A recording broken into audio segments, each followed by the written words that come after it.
Take a good look. You may not have ever seen anything quite like it.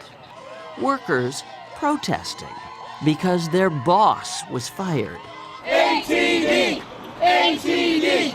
In June, the board of directors of Market Basket, a 71-store supermarket chain in New England, dismissed company president Arthur T. DeMoulis. The board controlled by Arthur T.'s cousin, Arthur S. DeMoulis, who wanted more of the profits to go to shareholders, less to employees.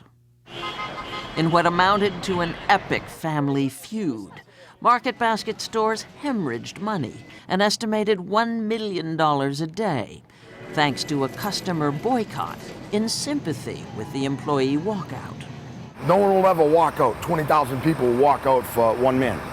And we did. The employee revolt at Market Basket raises a question, especially over this Labor Day weekend. Is there a connection between workers feeling well treated by their employers and the bottom line? There's lots of evidence. The answer is yes.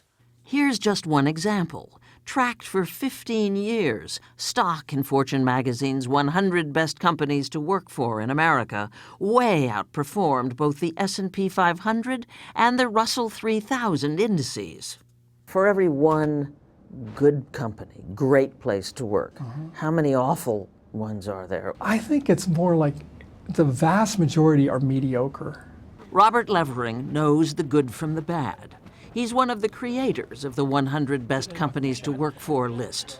What did you discern as the common denominators in what would make a great workplace? It's actually the relationship of trust. They create a certain kind of culture that what we usually hear them talk about is either a family-like environment or a team-like environment. Your employees you call team members. Is that psychological mumbo-jumbo, or does it really mean something to say team member? Well, it means you're part of a team. You're a member of a team. And that's real. That's real at Whole Foods. It's part of our culture. John Mackey is co-founder of Whole Foods Market. At number 44, it is one of only 13 companies who've made the list every year since Fortune started publishing it in 1998. How do you see your relationship with your employees? I've become like a father. How's your knowledge of cheese these days? It's actually really good. It's getting better. Whole Foods employs 85,000 people in 390 stores. This one's in Boulder, Colorado. When our team members are happy and enjoy their work, they give better service to the customers.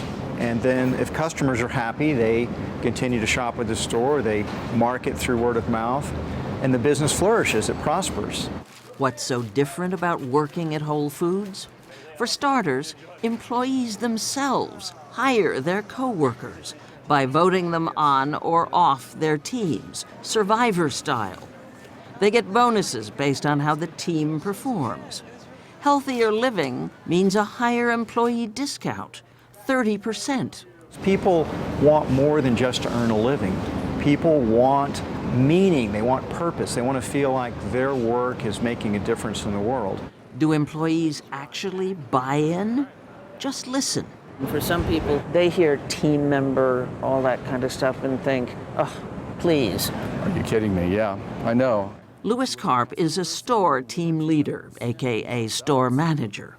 It takes team members a couple of months to finally get the joke, that we really walk the talk every single day in our stores. Full disclosure here, the people we talked to were picked by Whole Foods. We're making the world a better place, one day at a time. Including James Musaw, doing his Edward Scissorhands number in meat. So being an ambassador in a store is more important than money, for example? I would definitely say it is. And if they sound like they've been drinking the Kool-Aid, that's exactly what best to work for companies like Whole Foods try very hard to achieve, because it's rare. This is our spicy cocktail sauce. According to a Gallup study, only 3 out of 10 workers are engaged, meaning committed to or enthusiastic about their work. Gallup estimates that actively disengaged employees cost U.S. business up to $550 billion a year in lost productivity. The most important way to have people engaged in their jobs is to make sure that you've done a good job of hiring people in the first place. Robert Passon calls himself CWO, Chief Wagon Officer, as in radio flyer wagons. You might have had one. More than 100 million have been sold since Passon's Italian immigrant grandfather started the business in Chicago nearly 97 years ago. Everybody asks, why is it called radio flyer? My grandfather just thought the two words were really cool and futuristic, so he put them on the wagon, and it had nothing to do with the product. Radio Flyer is number 13 on Fortune's list of best small companies to work for. Everything seems to either have a wagon or is red. We love wagons and we love red. You see toys everywhere, and signs that the company's 64 employees, called Flyers, have a good time. Spike it! But the point of the fun and games is to make sure nothing gets in the way of the business of fun and games. It's a place where flyers like Mary-Kate Venturini live by the little red rule. Which is? That every time we touch people's lives, they will feel great about Radio Flyer. It's a place where feedback is as important as innovation. Nice. Before you pass all of this off as the latest management fad, consider this. Over the past 10 years, we've, grown the company by 3 times. It's not a theory. This is real. Robert Levering.